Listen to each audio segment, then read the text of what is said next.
And I want to start out with a little testimonial about Conserving Carolina. One of the most exciting projects they're working on right now from my perspective. Have y'all heard about the Saluda Grade Trail? Fantastic. It's one of the best things to happen in the last decade, really. So I applaud them and Upstate Forever and other organizations who are working on that. It's going to be quite the thing when it actually comes into fruition.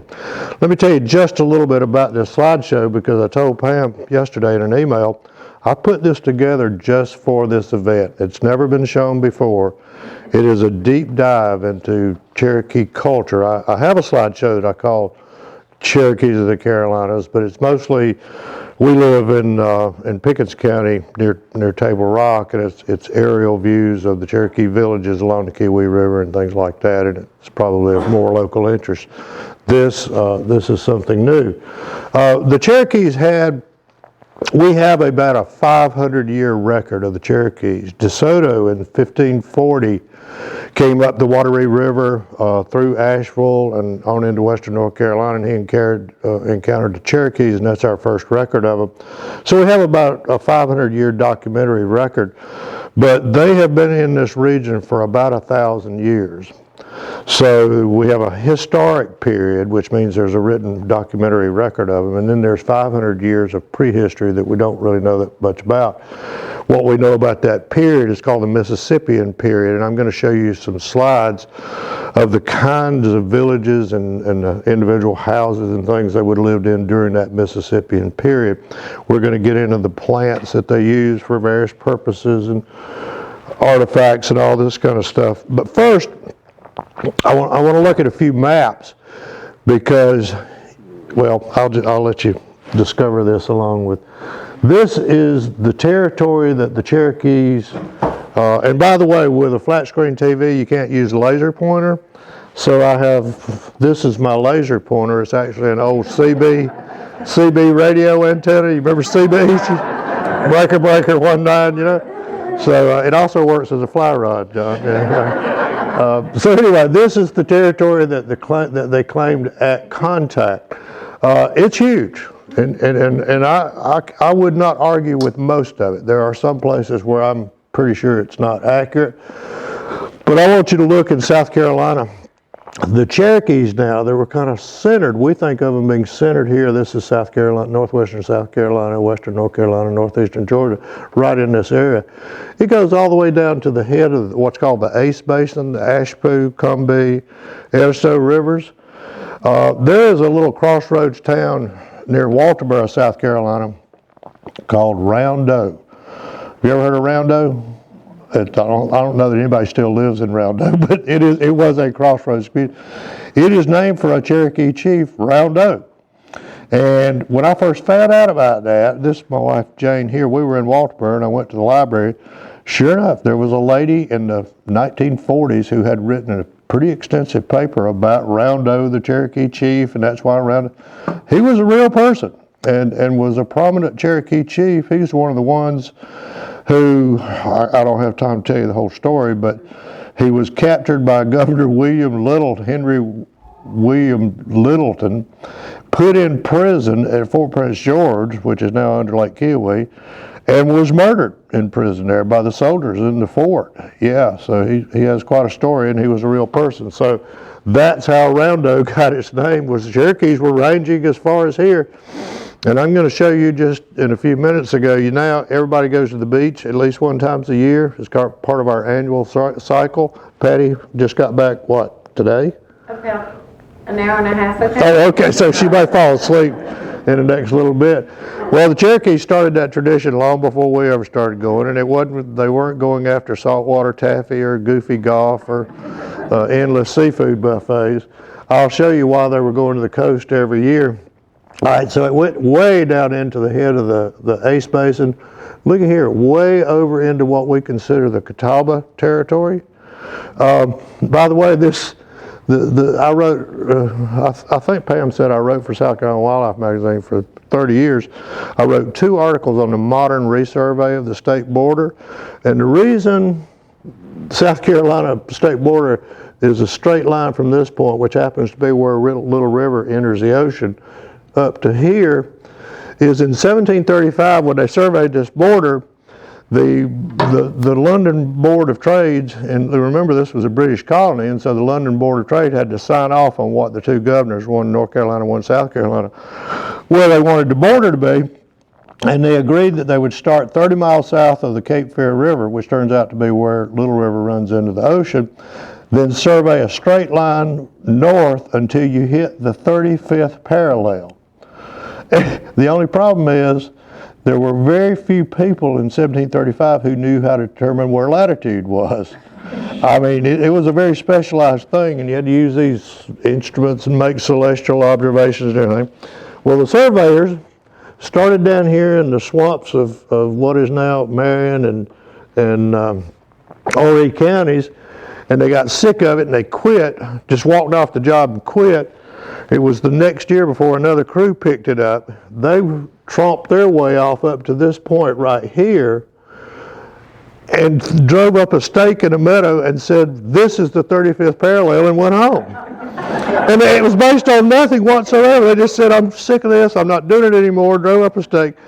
Well, nobody questioned it for 20 years, and so everybody considered this was the boundary of North Carolina and South Carolina. They kind of projected this line across through here. So most of the state, the northeastern quarter of the state, was in North Carolina.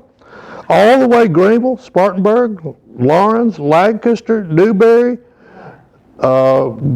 Cherokee, York, Lancaster, all those was in North Carolina in the early 1700s. 20 years later, James Cook, the Surveyor General of South Carolina, he knew what he was doing. He was the Surveyor General of South Carolina. He goes up there. He said, it's not even close. It's 12 miles beyond there. So the governor, 12 miles north of there, so the governor of South Carolina complains to the Board of Trades and Plantations in Britain and says, we lost 660 square miles because of this mistake. We want our land back. And so after some dickering back and forth and everything, the London Board of Trade says, okay, here's the deal. And of course, King George III had to sign off on all this. He said, because of the mistake, survey till you hit the 35th parallel, then you can go 12 miles beyond that. That was called the new acquisition, that part of it. Except for that mistake, we would have virtually no mountains in South Carolina. And Jane and I would be living because we live right at Table Rock, we'd be living in North Carolina, and we'd have to sell all of our University of South Carolina sweatshirts and all UNC fans all of a sudden. So anyway, you will also notice if you look at a map of South Carolina right here, there's a little diversion which is for the Catawba Indian Reservation. In 1763, while this survey was being taken place, the Catawba said, we want a reservation set aside for us 15 square miles. And if you look at a map of South Carolina, and we want it to be all in South Carolina. So if you look at a map of South Carolina, it goes back like, that's the Catawba Indian Reservation. The Cherokees claimed everything right up to the Catawba River. A lot of people think it's the Broad River here. As a matter of fact, if you go to the website for Cherokee County, they say we were the eastern limit of the Cherokee territory. No, it went all the way to the Catawba River. And they would make raids. The Cherokees would go all the way to Rock Hill and Lancaster and everything, make raids on the Catawbas just because they didn't have anything else to do. And of course, it shows it going all up western North Carolina into Virginia and West Virginia, Kentucky, Tennessee, northeastern Georgia, on over into Alabama. Just incredible. They were the largest, most powerful tribe in the Southeast. This is an overview map, even though that territory I just showed you would cover this huge area, which they consider to be Cherokee hunting grounds. This was Chickasaw to the west of them, and then the creeks down south of them. This shows you where they actually lived. You can see the concentration is right in northeastern Georgia, western North Carolina, and this is us here in northwestern South Carolina. A little better view of it. Phobe in there, you can see I talked about Fort Brest, George a while ago. It was on the Kiwi River right across from the principal. There were 7 mother towns throughout the Cherokee range. The mother towns were like the principal, or it'd be like the capital of of the area. There were 7 of those. 2 of them were in the lower towns. Kiowee and East Otoe, right here, were both mother towns. But Jay and I live right here, not very far from East Otoe, and then Toxaway is down below that. Tomasi, Kiowee, Sugartown, Quacarachi, all those are in our area. And then pay attention to Tougaloo Village right here, because I'm going to be talking about that in a few minutes. It was over on the Tougaloo River near Old East Otoe, right here. And here's a map that shows what I was talking about. You know where Lake Jocassee is now, if you've ever been to Lake Jocassee? Right out in the big water at the bottom, where the Jocassee Camp for Girls was Jocassee Town, then Toxaway Town. If you're on Highway 11, coming from, say, Table Rock or Pickens County, and you cross the Kiowee River, you look off and there's all those $1 million homes out there. Right under that water is a big open space. That's where Toxaway Town was, right there. It really was right where Big East Otoe drained into, I don't think it's shown here. Yeah, it is. Yeah, this would be East Otoe River right here. See where it comes in to Kiowee River here, Jocassee Town? Yeah, and then Sugartown would be down below the bridge. Toxaway above the bridge, and Kiowee Town, Sugartown just below there. So that's the lower towns. One of the most, I wrote an article in the Wildlife magazine, believe it or not, about something called the Cherokee Path, and I do a slideshow on it. I've done it here on the Cherokee Path. It was quite the phenomenon, and when I kept seeing references to this Cherokee Path or Kiowee Path in the 1700s, I told the editor of the Wildlife magazine, David Lucas was the editor at that time, and I said, David, I think this is a story. This is quite the phenomenon. I said, what I know about this thing called the Cherokee Path is that it ran all the way across South Carolina diagonally without crossing any of the 4 major rivers in the state.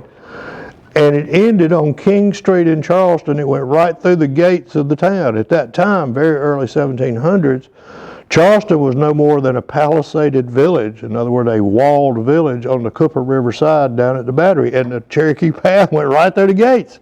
I said, this is a big deal. And I told David, the editor, I said, here's what I can't figure out. How in the world would you find the way from Earl's Ford on Chattooga River 300 miles all the way and end up at King Street in Charleston? If you got on the wrong ridge, it might be a month before you knew you were heading to Augusta, Georgia. You know, so anyway, I won't tell you how I eventually figured it out. But anyway, this is the route of the Cherokee Path. This is how the British government in in Charleston, communicated with the Cherokees in the lower towns, the middle settlements, and then the overhills, was the Cherokee Path. This is Henry Mouzon's map from 1775, and I want you to look at the detail on this map. You can take that map, which is what Jane and I did when I wrote that article. We would go and see that it crossed so-and-so creek below the intersection of another creek. Well, that's a fixed point on Earth. You know, that's something you can go find today. That doesn't change over time. And some ago, we found, over the 4 years that I researched this article, we found nearly 40 old segments of that 1700s road that had never had a bulldozer on them or anything. So anyway, this is Mouzon's map, Kiowee Town, Fort Prince George, Sugartown, just everything I showed you on there. This is the Cherokee Path right here, and you can see it branches off and goes to Catawbas here. And this is interesting. This road right here, which came through Fort Prince George, went to Virginia, crossed the Packlet River, right out here behind Ingalls. This is what you sent me, John. Dean Campbell, I think, from Campbell's Bridge, the Squire Dean. He died this past year, but he had also been working on tracking the Tougaloo Path that I was just talking about. It's really hard because there's not a good documentary history in it. In Greenville County, there are long segments that are still called Tougaloo Road. As a matter of fact, where it ends at Glassy Mountain on Highway 11, it's still called Tougaloo Road there. Well, this is it coming through. Dean had drawn it in here. This is Landrum High School. Highway 14, I don't know whether you can see that or not, but that's Highway 14 right here. You can see it. It leaves Highway 11 near Glassy Mountain, cuts kind of through the country. And Jane and I found, I think the last winter we were up here, that's a good time to look for old roads because there's not honeysuckle and kudzu and everything growing and you can see them out there. We found the point right back out of Landrum on Highway 14 where Blackstock Road intersects with Highway 14. If you turn on Blackstock Road, you go down there and you can find the point where this old Tougaloo Road intersected with Blackstock Road. My best guess based on the terrain I just saw this evening is right outside this library is Highway 14 is a high ridge. These old colonial era roads, when they got on a big ridge, they would stay on it as long as it was generally hitting where they wanted to go, because then you're not doing this all day. You know, it was right outside this library. I know, according to Dean Campbell's Ingalls right there. Yeah, it goes right behind Ingalls and across to Bayless Earl's plantation. Just if you've ever been, I know you have, most of you have, if you've been across the bridge on I-26, almost immediately the Bayless Earl plantation's on the left, you know, it's a gated. I know for a fact, because I have the plat that shows it, the Tougaloo Road went right through Bayless Earl plantation, and where it forded the North Packlet River there was a Revolutionary battle there with James Dunlap on the British side. So anyway, that is an ancient trading path that Jane and I have spent, you know, we did other things also, but for about 4 years we spent tracking down all the way from the Tougaloo Indian Village over on Tougaloo River, which is now under Lake Hartwell, from there all the way through East Totoy Valley and through Dacusville, where it crossed North Saluda, South Saluda, and everything. And now we've tracked it all the way to Rutherfordton, North Carolina, and it goes all the way into Virginia and on to Pennsylvania. It's an ancient Cherokee path, and it was just outside this library, which I think is incredible. This is the Bayless Earl plantation that you see right after you cross I-26, and that's the little interpretive panel there at the crossing of North Packlet River. If you look at Mills Atlas from 1820 of Spartanburg District, right in the far upper left corner, you'll see the Tougaloo Road. This is it right here. And it intersected with the Rutherfordton Road, yeah. So anyway, it's a real deal, and we have made a lot of progress. This shows the entire thing. I know that's small print, but that says Fort Prince George. This is what we were looking at. This is the entire route right up through here. South Packlet River, North Packlet River. We are right there. State line, and then on into Virginia and Pennsylvania. The Cherokees had a different concept of their territory than the Europeans. The Europeans said they had 5 different settlements, the lower towns, well 4, overhills, valley settlements, middle, and lower towns. The Cherokees only considered two areas, Otari, which was the overhills, and Otari, and can't remember the other one, Atari or something like that, that was the lower towns out here. Now, an important thing to understand, and the British never did figure this out, all these Cherokee villages, you remember the map I showed you with how many villages there were in their territory? They were all independent. There was not like a central government. The British government desperately wanted a central government so they could deal with one person and get approval on a treaty or something like that, and everybody would abide by it. No. Every one of them had their own council house. They had their war chiefs and peace chiefs and Skygunstas and ravens and different levels of organization. It was terribly frustrating to the British to try to find one person that you could get to sign a treaty and everybody lived by it. It was almost never, that was almost never the case.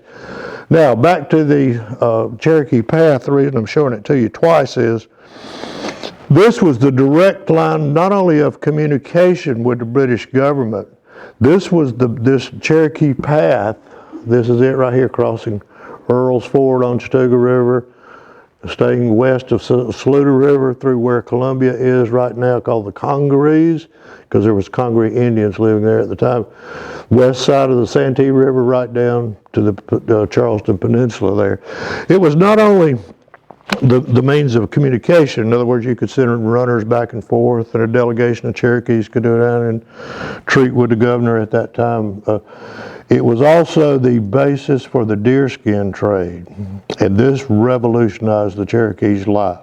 They never had a need for or a means of real income. You know, they were self-sufficient. For 1,000 years, they were living off the land, they living happy lives, and now all of a sudden, they're trading for these British trade goods that they had never had access to. Metal tools, like metal hoes, things to sharpen things with, chisels, axes. If you've ever tried to cut down a tree with a stone axe, set aside a month or two, because you basically just beaten it and pulverized it. It's not possible. But all of a sudden, you know, they've got horses, they've got iron tools, they've got cloth. It changed their lives. And one Cherokee chief told Governor James Glenn one time, he said, we have become so dependent on all of our needs to you that we can't go back. We have forgotten the old ways. And so now they're totally dependent on these British trade goods, and it revolutionized the Cherokees' culture, you know, because now the skills that were required to make the pottery and the various things that now were replaced with iron pots. One of the most hilarious stories that I have found, and archaeological humor is kind of like British humor. It's pretty esoteric. But I was reading the archaeological study of the excavation at Toxaway Town. You remember I showed you that? And when they got the first iron pots from the Europeans as trade them, they busted them up into pieces and sharpened them and used them as arrowheads. So, you know, they're a lot more lethal than a rock. So anyway, pretty good use of an iron pot. You remember the Beverly Hillbillies, and they ate dinner on the pool table, and they had these pot stickers, you know, that they took the pole cues and handed pots around the table. It had a notch cut in there. That was also the same time that Jed finally figured out what the doorbell was. He said, it's the dangest thing. He said, every time you start hearing that music, somebody shows up at the door. It's just the dangest thing. It happens every time. The deer hide, the deerskin trade for both the colony and the Cherokee was extremely lucrative. I'm just going to give you a figure. Today, there are about 100,000 deer that are harvested in South Carolina, with all the deer hunters that are out there from August to January, driving dogs, hunting out of tree stands, doing all that to do with modern efficient weapons. There were 240,000 deer skins that shipped out of Charleston in the 1740s. Twice the amount of deer that are killed today. There was such a market for deer skin in London. They were binding books with them. Leather deerskin breeches were very popular. Vests, gloves, all kinds of things. Tremendous demand for it. And they were also selling, I'll talk about this in a minute, something called Carolina pink root. But the deer hide trade was absolutely revolutionary in terms of changing the culture of the Cherokees. Wampum. Wampum is something that we all learned about in 5th grade, and it's supposed to be Indian money, right? You know, you buy certain things with wampum. No, that is absolutely untrue. There were only a couple of rare instances in New England where tribes actually bartered for or traded things with wampum. Wampum was a ceremonial belt made of little beads, shell beads. I'll show you how they made them in just a minute. And they were basically a sign of good faith. In other words, if they were going to sign a treaty with the colonial government or something, at the signing they would present the colonial governor with a wampum belt. That said, we mean what we say. We stand behind. They couldn't make their signature. They couldn't write. They didn't even have a written language. But when they handed him that wampum belt, that was, you can hold us to this. We're here to say our full faith and credit is behind that. Ball play, we'll talk about that in just a minute. Ball play was fundamental in Cherokee life, and a lot of times the winner of a ball team, a match, would get a wampum belt. So it had a lot of, they were all ceremonial. how they constructed them. Before I talk about how they made them, let me show you something. You remember I showed you the Cherokee path, and they were going to the coast. I was talking about they went down there, and it wasn't for saltwater taffy, and et cetera. What they were going for, and this is not all, but one of the things was oyster shells. For some reason, this little purple spot in oyster shells had a certain significance for it. So they would go down and get oyster shells and bring them back and cut that purple thing out with wet sand and grinding it on a rock or something like that, and they'd polish these things up and make medallions out of them. And nobody today, and I've read a lot of historians and ethnographers of the period never figured it out what the significance was, but they were highly cherished by the Cherokees, oyster shells. Clam shells is what they were making the beads out of on a wampum belt. If you look at the Cherokees today in western North Carolina still make wampum belts for sale, and if you want to buy one, you need to start saving for it now. They're not cheap. They are very expensive because they're so time consuming. But they were made historically and today out of the purple rings in clam shells and whelks. Whelks also have these bands of purple in there. You can see this is a cutaway. This is what it looks like if you picked it up down at the beach. This is what it is if you took a bench grinder and took this outer coating off there. You get these purple bands. This is what wampum belts look like. They really range from a single strand of beads to, more like a literal belt to really more like a band. This is one, you can see the purple in there with white. They usually told a story. You probably have to really focus to realize it, but you see this is a primitive representation of a man. You see the body here and the legs, sort of a stylized. They usually told some story or had some special meaning. So there's that. They were going down there for the oyster shells and the clam shells and stuff. But one of the most important plants to the Cherokees was, have you ever heard of black drink?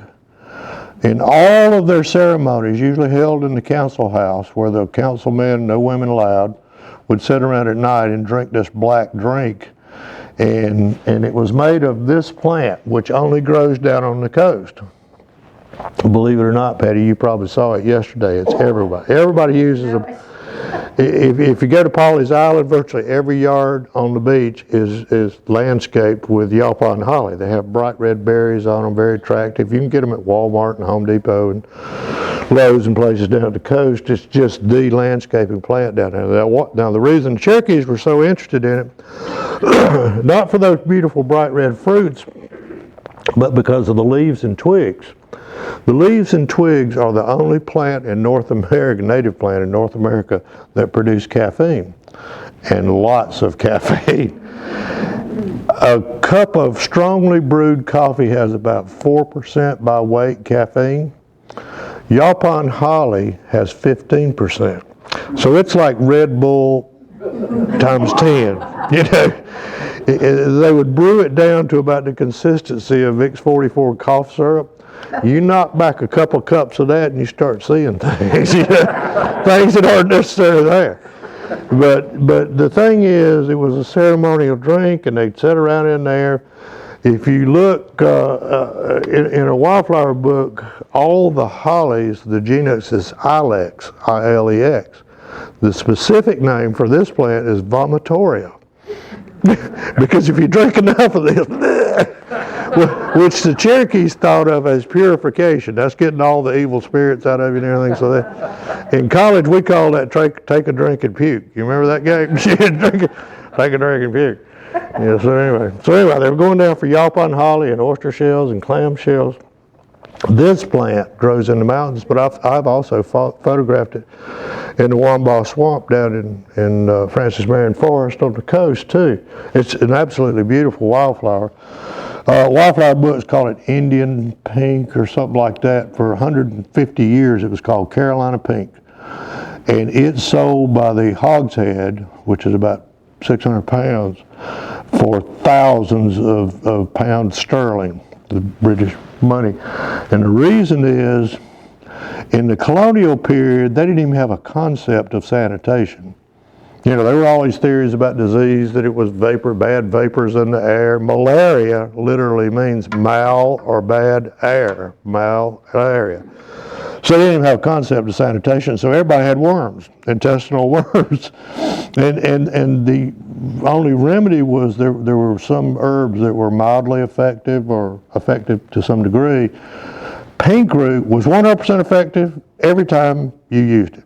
So it was an extremely valuable herb, and the Cherokees were gathering it, the roots or the active part, sending tons of it, selling it to middlemen, and shipping it out of Charleston. So pink root was one of the most important plants to the Cherokees. They really, even though they used ginseng root, they called it Little Man of the Mountain, had a name for it, and they had a ceremony where they would ask its permission, you know, just like they'd ask permission for a deer to kill it.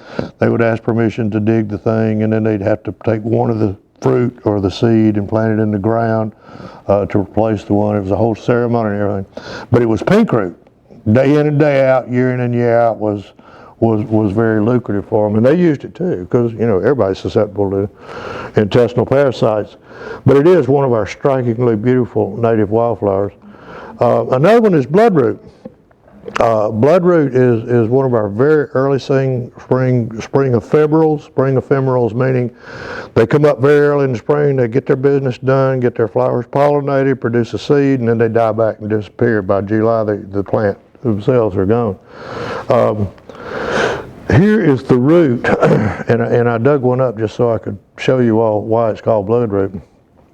If you break it in half, you see how it looks just like, you remember when you were a little kid and you scraped your knee on the sidewalk and it really wasn't a cut, it was an abrasion, and it just kind of bled just a tiny little bit there. Yeah, a strawberry, that's what it was called, strawberry. But anyway, it looks kind of like that, and if you squeeze it, the juice gets out. Well, that was an important dye for baskets. Even though it's blood red, it dyed baskets a really pretty shade of yellow. Another plant that was just fundamentally important, I mean, it was throughout their culture. They made arrows out of it, is river cane. There's 3 species of native river cane, and then one invasive non-native species, Chinese bamboo, but there are 3, Arundinaria gigantea, which is this one, grows about sometimes maybe 18, 15, 20 feet tall. If you've ever read any colonial history in South Carolina, there was a place called Long Canes down around Abbeville. It was because the native cane was so tall, and during that period of time there were no artificial fertilizers available, so when people were looking for land where they wanted to settle, they would judge the fertility of the soil by the height of the canes, because it was a good indication of how much nitrogen was in the soil. They didn't know that, but it was fertile soil. And the Long Canes area was called Long Canes because all the cane down there was real tall. Bingo, this is where I want to be. And it turned out to be a good place. So there's Arundinaria gigantea. Then there's a smaller one that sometimes grows way up on 3,000-foot mountains. It rarely gets more than about 30, maybe 48 inches tall, but typically around 30 inches, very small diameter like this. They use that for blowgun darts. And the other species looks just like that, except it's deciduous, loses its leaves, Appalachiana, Arundinaria appalachiana. So 3 species of cane. Here's a fellow using a blowgun. They made fish baskets to trap fish. Their bedding, most of their beds were poles with a matting of cane woven together. Everything, it's kind of like duct tape and WD-40. You know, there's 1,000 uses for river cane. And by the way, the Cherokees were quite expert, even as little boys, with the blowgun. They were said that little boys could shoot the eye out of a squirrel with a blowgun. They get that proficient at it. And they would make the arrows out of that cane. The tecta is the specific name for the one I showed you that only gets about 30 inches tall, very small diameter. That's what they make the blowgun darts out.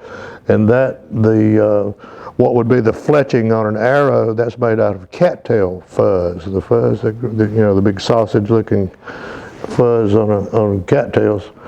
These are some of the Cherokee basketry, which is made out of split river cane. I have a whole book, and I wish I had remembered the name of it so I could recommend it to you. It is really good. It's the story of Cherokee basketry up to modern times. Cherokees were famous for a type of basket called double weave baskets, and I don't really understand exactly how they did it, but it was double woven. It was waterproof. How could you do that? but it was, and they were quite expert at it. And this was a skill that was passed on through the generations. You know the Gullah ladies who make the sweetgrass baskets down on Highway 17 in the vicinity of Mount Pleasant? When I was a little kid, basically, they were all up Highway 17 all the way to Allendale. But now they're pretty much around Mount Pleasant. Originally, they sold their baskets on the Customs House steps in Charleston. The Customs House, which is still there. Before the Gullah ladies ever arrived on the South Carolina coast, the Cherokee women were going with their husbands down to Charleston and selling their baskets on the steps of the Customs House in Charleston. So they're quite expensive again if you think, oh boy, I'd like to have one of those. These, I just got off the internet. They're all for sale, and they average around $800, $700, $800. Very meticulously done. Just, you can see the workmanship that goes into those. This is an authentic Cherokee fish basket. I'm going to show you a fish weir. Now, what it is they would construct, well, we'll get to that in just a minute, but that's what they would try. This is also a fish basket here. Corn absolutely revolutionized all the lives and culture of all southeastern Indians.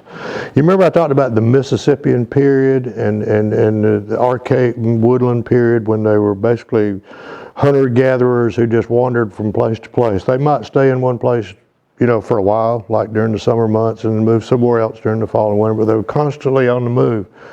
Having a high-calorie source of nutrients that you could grow in one place, it changed all the rules, everything, because now you could stay in place at one time. And when you stay in place, you got to have a government. You got to have somebody who provides services. Like they had a community chest where everybody contributed a little bit of corn for somebody who maybe their husband got killed in war or developed smallpox and died or something like that. So now you've got a government, and now you've got the council, and you've got organization and structure. Corn changed everything.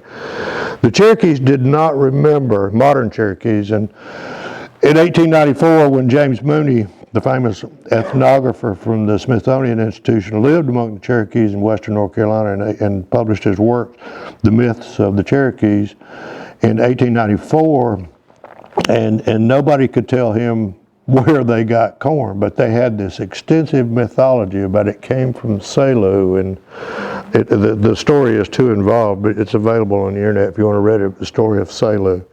Who is supposed to have brought corn. Here's the real story of how they got corn. You can see now we're talking about the Mississippian era Cherokee villages. They would almost always live on a river.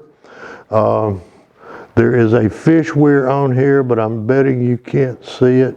Nevertheless, here are the kind of circular dwellings. I think that's probably a council house there, but this slide is to show you this cornfield would be just outside the walls of the fences of the village there. And that is supposed to be Salu who brought corn to the Cherokees. Here's where corn came from. It came from teosinte.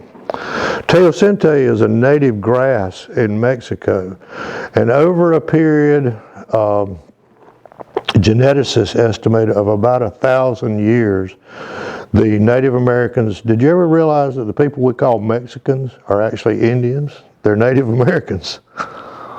They're just as Native Americans as the Cherokees and the Catawbas and the Shawnees and everybody else.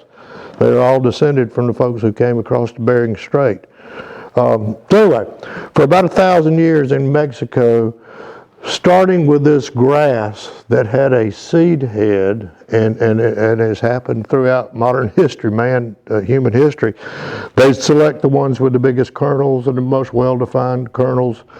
and then the next generation, and all the plants you grow would have that bigger kernel, and you keep improving it, and you end up with a corn plant. Here's the teosinte plant. You can see these little grain things right here in what's called a rachis. And eventually you end up with something starting to resemble an ear of corn. And here's the progression, just like this. And of course this is an Indian corn, and these are our modern hybrids right here. And I don't know if you've heard it's true, you might think this is a legend or something like that, but the Cherokees grew their corn. When you think about a Cherokee cornfield, it wasn't like, it was plowed with a tractor, it drops of seed every 10 inches. They grew it in mounds. And the reason for this is the way they had of clearing their fields. When I was talking about you couldn't cut a tree down with a stone axe, just don't even waste your time. You can't do it. They would deaden the tree. And they would take an axe head, a stone axe, and you could get a fairly sharp point, enough to bruise the bark and cut a ring around there, which the living, growing part of a tree is in the cambium layer, which is a very thin layer right behind the outer bark and the heartwood in the middle. That's the only living, growing thing. If you kill or disrupt that cambium layer, you killed the tree. So what they would do is deaden or cut a ring around these trees. They die back. They quit taking up nutrients and water and all the things that your plants need, and you just work around them. And then over a period of years, they fall.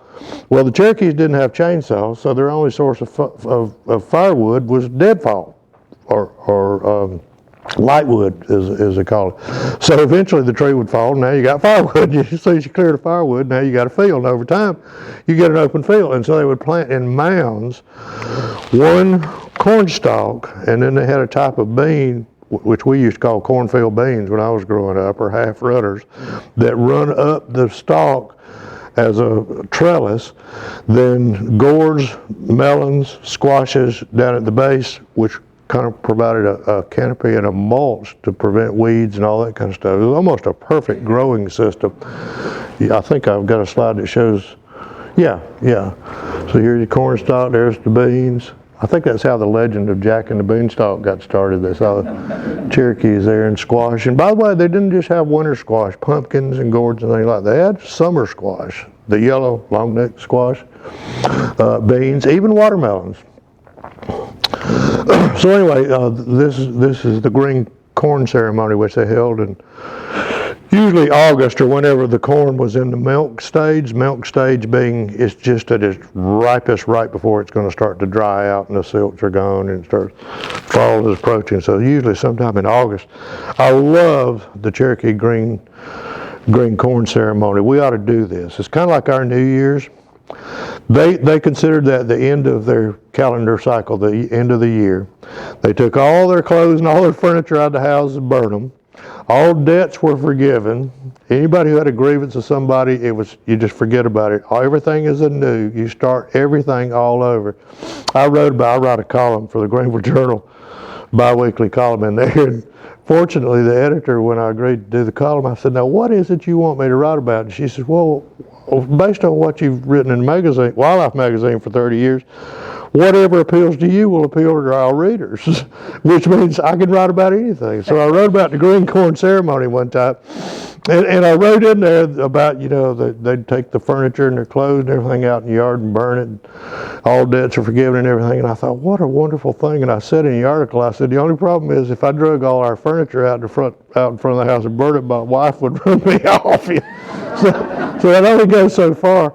But anyway, the green corn ceremony was a celebration of this fundamental life-changing plant, corn. The Cherokee towns, I've already shown you a map of kind of how they were distributed around and arranged. Again, this is a prehistoric version. Now you can see the fish weir. That's the slide I had put in for this purpose. All right, you see this rock wall, V-shaped rock wall on the river? That's a fish weir or a fish dam. The best one preserved that I've ever seen in South Carolina, and you can only see it during times of drought. But if that condition ever comes up again, right now for the last couple of years. It rains like every third day, so forget it now. But if you go to the Broad River, off of I-26, turn on 72, Highway 72 that goes to Chester. It crosses the Broad River. From the bridge, you can see that fish weir. You see how it has, down here, it's actually two V shapes. What they would do is they would build a rock wall across the river and have a V shape, sometimes two. And the men would get up and drive fish, take sticks and beat the banks of the waters and drive the fish down there. And you remember I showed that fish basket? The women would get down here, and the only outlet is through those little slots in the rock wall, and they would catch tons of fish in the spring migration, when the shad migrated up from the ocean. Shad are an anadromous species, which means they live part of their life cycle like salmon out in the ocean, and then they migrate up the streams in the spring. And before we dammed up all the rivers in South Carolina and made reservoirs, they migrated as far as the mountains. And the shad in tremendous numbers, millions of them, just like the salmon run in the Northwest. And so the Cherokees would take advantage of this easy protein source. And I mean, I showed you that basket. They might fill that up in 3 minutes, and there'd be somebody standing behind them with another basket, and they'd dry those on the site. They would usually have a fish camp. If there wasn't a fish weir right there at the village, they would build one in some remote location, go and for a month. They might do nothing but catch shad, clean them, gut them, hang them up to dry. When you dry fish, it's like jerky. They'll last forever, so you got a year's worth of protein. If the corn crop fails, you've always got dried fish.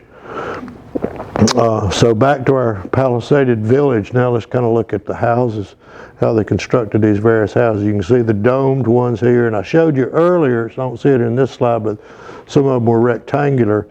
The domed houses were the winter houses, or called hot houses. They really were an adobe type construction like you would see in southwestern Indians with clay. They were so hot inside that even during the heart of winter, the hardest part of winter, they didn't necessarily wear clothes, just a flap for decency's sake, but didn't even wear clothes. They only had one opening, a little thing that you crawled through to get in and out, and a slight opening up here. It's off the slide, but at the apex to let the smoke out there. Here's how they constructed. They've got a cutaway here to show you. They would erect vertical poles. You see these beds and the cane mats that I was talking about earlier? See these poles here? They would put poles around the perimeter of the circle, then interweave it with usually willow or cane. Once again, cane, but willow also is very flexible. Weave it in and out of there to make a kind of a wattle. Then they would cover that, and it would end up like this, like that. Then you'd take clay and mix it with grass to give it strength, lateral strength, and it's kind of like chinking in a cabin. You pack it in there, and there was a particular type of clay that Cherokees were fond of. It's the one that they make kaolin out of. It's called kaolin clay, yeah, rare, almost silvery white. As a matter of fact, William Bartram and others noticed that you could see that silvery sheen on the white clay in their structures. Then they had the summer house, which was usually rectangular, same kind of wattle and daub construction, same thing, but they were bigger, had a regular door type entrance, so they're open and airy for the summer months.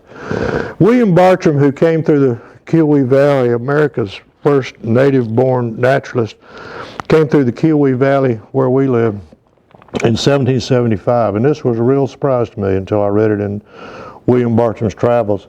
1775, he reported the Cherokees in the Kiowee village were already living in log cabins. So you know how I talked about trade with the English, with the British, had revolutionary lives? That's a lot of work to build one of those houses like I just showed you. With all, you can think where all you'd have to go to get enough clay to do all that and everything. And they got looking at these early European settlers and saying, that's not a bad idea, Yeah. And the difference is they didn't bother to notch logs or anything like that. They only used round logs. They didn't use the squared logs that requires a broad axe and an adze and all this. They used round logs, and they would just tie them together with twine and everything. But anyway, that was a real surprise to me that as early as 1775, Cherokees were already living in log cabins. This photograph is from 1805, which is not all that long after Bartram came through, but you can see how that changed the Cherokee lifestyle. And of course, it has a bark roof. Mounds. Mounds are an interesting topic because, kind of like corn, it didn't matter who it was, William Bartram, James Adair, James Mooney, whoever the historian was, anytime they asked the Cherokees, and really the Creeks too, who built that mound and why did you build that mound and why did you build that mound? No one, no southeastern Indian ever said, oh yeah, we did that. Or my grandfather told me it was built. Nobody knew, no Native Americans in the 19th century had any concept of where those mounds came from, which tells me if they were in fact here for 1,000 years, oral traditions will survive for hundreds of years. There was not even an oral tradition of who had built those mounds. That tells me they predated the Cherokees, which takes you back beyond 1,000 years, and it is pretty well known among archaeologists that during the period between 1,500 and 2,500 years ago, BC, and that's not before COVID, that's BC, 1,200 to 2,500 BC, the Hopewell culture migrated through this area. The Hopewell culture are the ones who built the mounds in central Ohio Valley and all the way down to Florida and Alabama, really. So over a period of 1,500 years, or 1,000 years, between 1,500 and 2,500 BC, they migrated through this area. They almost certainly built those mounds. They're known as the mound builders. There was a time in South Carolina when I have a dot distribution map that shows 150 mounds in South Carolina, most of them concentrated in the northwest corner of the state. That was done by a fellow Clarence Moore in the mid-1800s, I think. So there had been very little land disturbance at that time. Most of them have been graded down and converted over to golf courses or, make a nice tee box. Golf courses or agricultural fields now. This one is particularly famous. This is a Santee Indian mound. They really were Santee Indians. They died mostly of smallpox and were gone by modern times. But anyway, this Santee mound is now it's either a national monument or a national park by the U.S. National Park Service, and it's down on Lake Marion. If you've ever been to the little fishing village there of Santee, right next to I-95 in Clarendon County below Marion, right across I-95 and on the shore of Lake Marion is this Santee mound.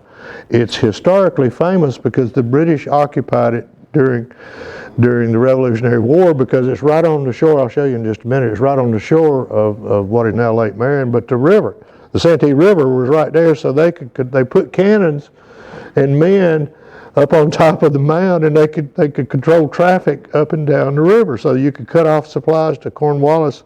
But because the British controlled it, they had free flow and free communication between the Columbia or the Congaree area as far upstream as you could get boat traffic, and it was devastating to the Patriot cause because they were constantly being resupplied. And so it didn't matter if you attacked their wagons and took all their goods, within 10 days they'd have resupplied up through there. So Francis Marion and Light Horse Harry Lee were given the job of attacking and taking what was called Fort Watson, which was this mound right here. And they had men and they had small bore cannons up there and everything. So Francis Marion and Light Horse Harry Lee, who had a legion of horsemen, and so they come up there to size up the situation, and you never want to attack somebody who's got the high ground. That goes back to cowboys and Indians. Everybody understands that. So they had a little council, and their engineer in the Corps, I can't remember his first name, but it was it escapes me right now. But anyway, May something. He comes up with the idea of building a tower. He said, during the night, we can cut pine logs because it's a pine forest.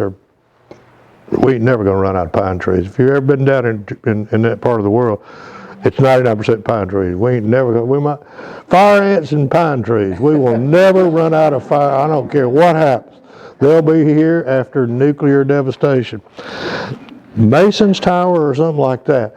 But anyway, he comes up with this idea to build a tower. You just cut the logs, and it's kind of like Fort Moultrie, where you just put dirt and sand in the middle, and it's kind of like a wedding cake. And you finally get up to the point, and he said, if we can do this overnight, and they've got slaves with them for the labor, and the men worked on it too. It was pretty big, it's Francis Marion's men and Light Horse Harry Lee too. So they worked all through the night.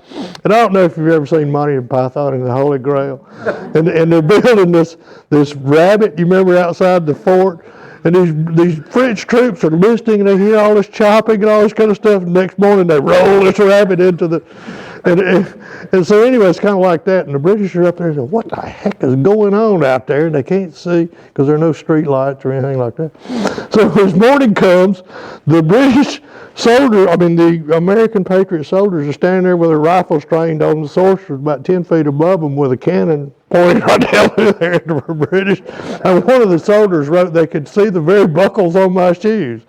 So that's how they took control of, it really was a turning point in the war, because now they control the resupply for Cornwallis, who had already worked as far as the Congarese, and I believe at the time was at Winnsboro. And had his headquarters there in Winnsboro. But it is an authentic, one of the best, I can't believe I can't remember that guy's name.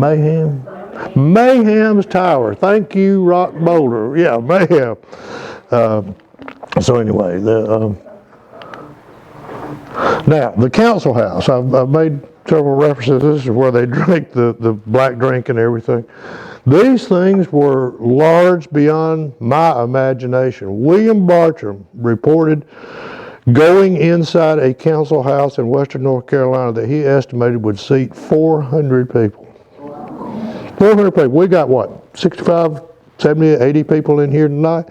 Or could put maybe 80 people? 400 people with that kind of construction. It was quite the thing. But the council house was like the courthouse in a small crossroads town in low country South Carolina. That's where everything took place. All decisions were made. It's where the council would decide to go to war or not, and to deal with problems like a drought that had come up, or how we're going to handle this or that.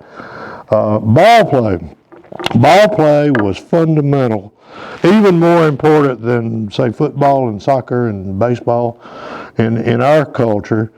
People would bet all their belongings on the outcome of a ball game. And they had several different forms of it. Most towns would have a separate courtyard, a ball playground with a pole here, which also happened to be the place when there wasn't a ball game taking place, where they would torture their enemies that they had captured, burn them in a torturous way in fire. But anyway, they had a ball playground. This game, and this is a real bona fide Cherokee ball player, you can see he has a stick with a net and a hook right here, and that looks very much like, you see he actually has two of them, lacrosse. Well, this game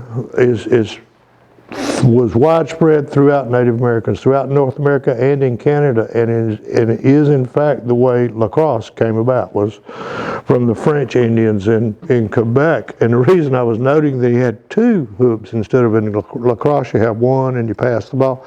Here's the deal, and this, for the Cherokees who still play this game, it's called Anitsa, which is like David, what's David, his wife is Anitsa, yeah. Anitsa is what they call that, the little brother of war, because you didn't wear any padding, tackling was allowed, and the rules of the game were established by a group of referees right before the game. So you might have one hoop, you might have two, tackling might be allowed, might not be allowed, guns were allowed, sometimes knives, whatever. It was brutal. And apparently I was just looking at a website the other day. It was an interview with a youngster, maybe a middle schooler in Cherokee, Econolofta village. He was just, this is his life. His whole life is centered around playing this game now. He absolutely loves it. And that's part of the fascination is he doesn't know what the rules are going to be until he gets on the field. So, sometimes the goal is to run with the ball and run around behind. It's like a soccer net, the net. The goal is to run around behind it. That's how you score. The goal was to get to 12, the first team to get to 12 points. Sometimes it might be you can pitch the ball to another. Sometimes they don't even use the hoops. They just reach down, grab the ball, and run with it. So anyway, I can see the appeal. The other game they played was chunky. And chunky, again, was pretty persistent, at least through the southeastern tribes. It goes back to 1000 AD, or maybe 1700 AD. Here's a chunky stone. You can see it's a real piece of work, and it would take months to do this. The way the Cherokees would grind rocks like that is like I mentioned a little earlier. You'd take maybe a river stone, a river rock, as people say, and you take wet sand and you just start grinding it in. And you might use bear paste to hold it all together, to hold the grit. It's kind of like a jeweler's rouge that jewelers use to polish gemstones with, and over time it might take months to make a chunky stone like that, and it would be passed down through the generation. I know you've seen Jesse Robertson's, one of the finest set of chunky stones I've ever seen. They're just, you look at them and you stand in disbelief that somebody could take a rock and make that thing. Here's another example of them. And here's how the game was played. And it's not how you might think. You would think they took that disc and roll it across the field, and the goal was to try to hit it with a spear, knock it over something. No. The game was to throw your arrow or your spear where you thought it was going to end and fall over. So it was a game of chance as much as anything, but also skill. You look at the terrain, it's kind of like a golfer sizing up his putt, well, there's a rise over here. And so, it was a game of skill and ability too, and a game of chance. So that's how they played it. You can see this player has thrown his spear, and there's the chunky stone right there. So he says it's going to fall over. And like I say, this is a big deal. People would prepare for this for months, and they'd go through spiritual and ritual and herbal preparation to get ready to play the game. Here's a Cherokee children's game that Dan Patillo, who's now retired, but he used to be a botanist up at Western Carolina, and a good friend of mine. Dan told me about this because he grew up in Fruitland near Hickory Nut Gorge. And he said they played this game when he was a kid, and he said he was told by his grandfather that they learned it from the Cherokees. The Cherokee children used to play this, and it's a little game they play called Hens and Roosters. And if you look at violet flowers, this is Canada violet here, which is one of our most common ones. You see how this stem has a crook in it like a shepherd's staff? Like that. The Cherokee name for violets is, I'm not even going to attempt to pronounce the name, but what it means is they pull each other's heads off for this game. If you take two of those flowers and you hook them together like that, it's like a pulley bone.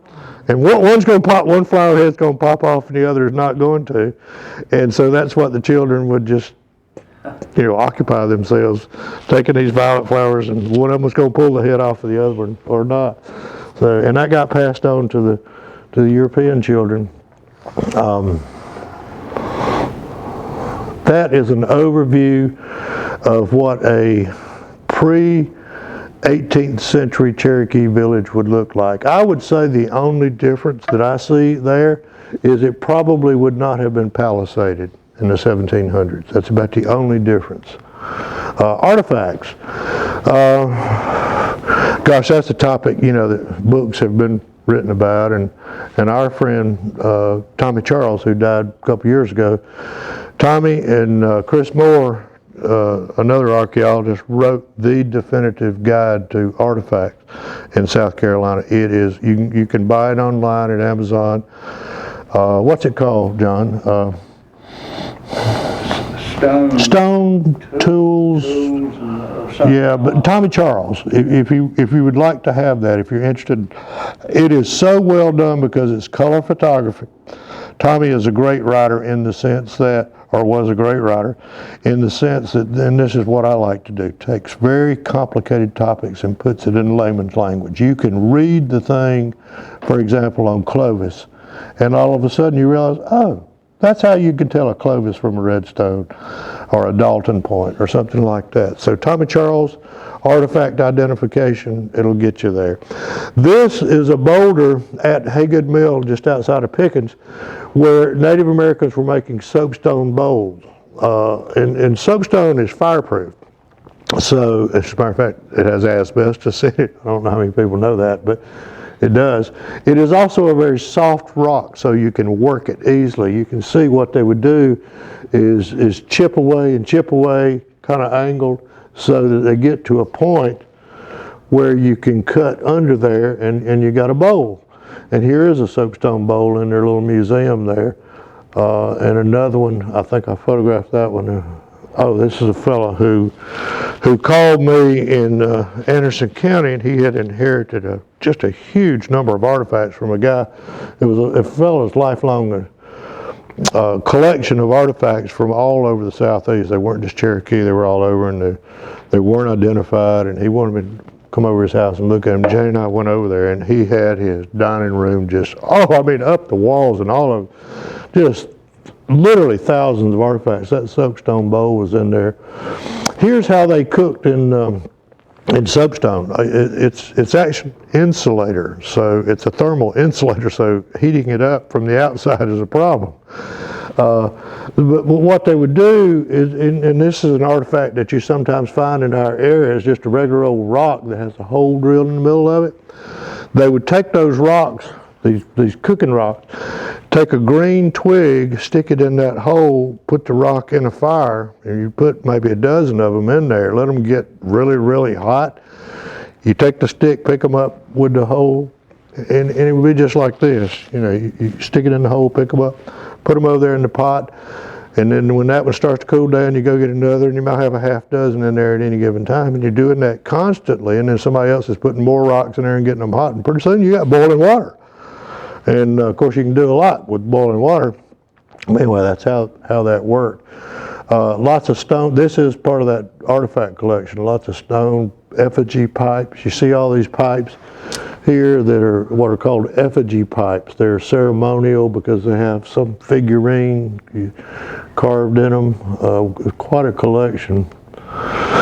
Drills, I've often wondered, how did the Cherokees drill holes, like those holes in those hot rocks and everything? Well, they'd get a really hard type of rock like flint and make drills out of them. And then you mount them in a stick, and you could swirl them back and forth and have a drill that would even drill stone. This is part of my personal collection that I never go out looking for Indian artifacts, but what I've picked up over the years. You might have noticed here in the middle is a clay pipe, which I showed to Tommy Charles, that I found at a friend of mine's house where their above ground swimming pool had been. And when I found it, they had done away with their above ground swimming pool, and my friend says it had to have come in with the sand that the contractor used to level the ground to put the pool in. It was just, it's a clay pipe, and I showed it to Tommy. And he said that's British trade goods that were traded, to the Cherokees for deer skins. And he said, if you send me that design, I can send it to, and you probably know that person, Brian Siegel or somebody. Somebody is an expert in these kinds of clay pipes. He said he can tell you who made that pipe. They sold them in boxes of 500, like a wooden box. So anyway, and this is a Savannah River point that I found down in Charleston. That thing is so sharp, you could put it on the end of a stick and kill a deer with it right now. I mean, it is a piece of work. That is that clay pipe, by the way. Even though it's British trade goods, it's stamped. This is a stone, a hammerstone that I found up on Long Ridge at the petroglyph site up there. And you know, it's a very primitive hammerstone. You would like break up hickory nuts and walnuts and things like that with it. So it's not like a stone axe or something. But showed that to Tommy, and he was with me when I found it. I found it in a rock shelter. He said, that's 4,000 years old. Been laying there for 4,000 years waiting on me to come and pick it up. It's just laying there. You know, I didn't excavate it or move a log or something like that. It's just laying there waiting on me to come get it. This is one of the most amazing artifacts I have encountered, and I'm going to take a minute to tell you the story behind it. I had a phone call, and this happens a lot when you write for South Carolina Wildlife Magazine. You get a call from little blue-haired ladies down on the coast who say, Mr. Chastain, you wrote an article about possums, and I've got one in my attic, and I want to know what to do about all kinds of things. And so this fella calls Tom Bowen from Seneca. It's a retirement village over in Oconee County on Lake Hartwell, and he said he's from Rocky Bottom, which is near us, and he's related to all the Bowens and Pickens and all this. And so I said, okay, so how can I help you? He said, my wife Toady her father owned where Fort Prince George was on the Kiowee River in the late 1800s. And he said he was approached in like 1890. Well, actually, I determined because we found an article in the Kiowee Courier from 1894. It happened in 1894. A little party of Cherokees came down and wanted to cut river cane because their river cane was just about gone in the Oconolofty area. And they knew they had, is that at our time? Jane says we got 15 minutes left. That's great, because this is one of the last slides and we'll end with this story. So anyway, he said the Cherokees asked permission. They wanted to fish because it was the time for the shad to come running up the river, and they were prepared to camp. They came in a wagon, wanted to camp for a week or two, process the shad, cut river cane. And he said, yeah, fine, have at it. And they did this every year for several years. And he enjoyed having them around and learning about their culture and all this kind of stuff. And so the last time they ever came, they brought him this artifact, and they told him that it was a sacred ceremonial medallion that was only worn on certain occasions. It had been passed through the generations, and they were giving it to him. They said they gave it to him because nobody in Oconolofty even was interested in it anymore. Nobody knew that legend that they knew, and they didn't want to give it to them for fear that they'd just throw it away or put it in a trunk somewhere and it would disappear. And he said, I want to leave it with you. So the father, the one who the Cherokees are giving this to, was horribly killed in a forest fire before he could tell his wife about the history behind this artifact. But he had told Tom, her husband. So when the guy dies, Tom says, let's go find that thing. It's got to be in his house. So they went and found it. He told his wife, Tootie, about it. And she said, I didn't know anything about this. So they go find it. And they have kept it low these many years. They were in their 80s then. He died either this past year or the year before. She's still living. But anyway, they called and they said, we don't know what to do with it. You know, nobody knows but us knows the story behind it. And I said, well, here are some of the possibilities. I said, you know, the State Museum, if you donate to the State Museum, it's unlikely anybody will ever see it. You know, if it doesn't fit in with one of their displays that they change like every decade. If you give it to the Pickens County Museum, same thing. If you have a dead body, somebody that you killed and you don't want anybody to ever find out, donate it to the local museum. It will go down in the basement and nobody will ever be the wiser that you...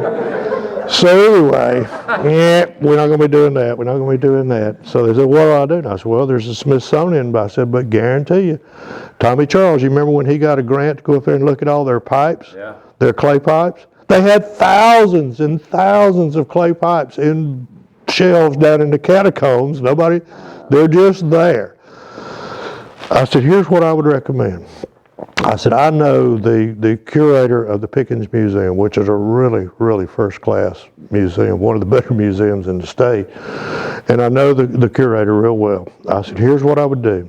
Offer it to him under the condition that he display it as a single display, like in a you've seen these plexiglass pedestals, you know, with a wooden base, and then there's something's in the plexiglass with the story. You write the story, put it on paper, and that's the commitment they're going to have to make. Is it's going to have to be a standalone display, and it's going to have that interpretive thing that goes with it to tell the story. So I called the fellow in charge of the museum at that time. He says, absolutely. You know, I had sent him a picture of this. And by the way, I guess I forgot to tell you, I sent a picture of this when Jay and I went over to their house. I photographed it out in the yard so I could get good light. I sent it to Tommy Charles, and Tommy Charles said it's something called a spatulate ceremonial spud is what they call them. They're pretty rare. But he and another archaeologist friend of mine, Johann or Johnny Laubser in Atlanta, a contract archaeologist, both of them said they had never seen this particular design. This is pretty common, this crescent kind of thing, but it usually is just a straight stem. They said none of them had ever seen this sort of diamond shape up here. You can imagine you take a leather lanyard, and with a straight stem, you got to drill a hole in it or something. You can't, it'll slip off of that. But with this design, you could take a leather string, loop it through itself, and put it on there, and it'll hold right there. So this is kind of a unique design. And how big is that? Oh gosh, John, it's that big, by that big. So I said, Tommy, what do you think the value of this thing is? And he said, because they're going to want to evaluate it for insurance purposes at the museum. He said, if it's the real deal, there was a big trade in the late 19th century, late 1800s, early 1900s, a huge black market for Indian artifacts, fake Indian artifacts that people would make them up here old. They'd rub mud on them. And so he said, if it's the real deal, it's probably $20,000. It's a one-of-a-kind artifact. And so anyway, I said, well, how would I know? He said, oh, it's easy. He said, how far do they live away from you? And I said, well, it's a pretty good ways. It's over in Seneca, but it's doable. He said, go back over there, ask permission to take your biggest magnifying glass, and I do have a pretty big one, high power, take it out in the yard in full sunlight. He said, look at it, and he said, if the striations, there are going to be scratches on it and imperfections. He said, if they all go in one direction, it was made on a belt sander kind of thing on a machine. He said, if there's swirl marks going all different directions, he said, look down the profile of the side. And he said, if it's not perfectly symmetrical and uniform in thickness, it's probably the real deal. I took that thing outside, and before I got outside, I realized it's actually not quite, it looks perfectly symmetrical there, but it's not. And looking down the side, it does this. When I got out in the full sun and it looked like somebody taking a Brillo pad and going over it. It's the real deal. It's the real deal. So anyway, that's our presentation for this evening. And you know, I usually make folks two promises when I start my slideshows. You're going to see things you've never seen before, and you're going to learn things you didn't know before you came in here. And I hope that's the case. Amen. All right, thanks.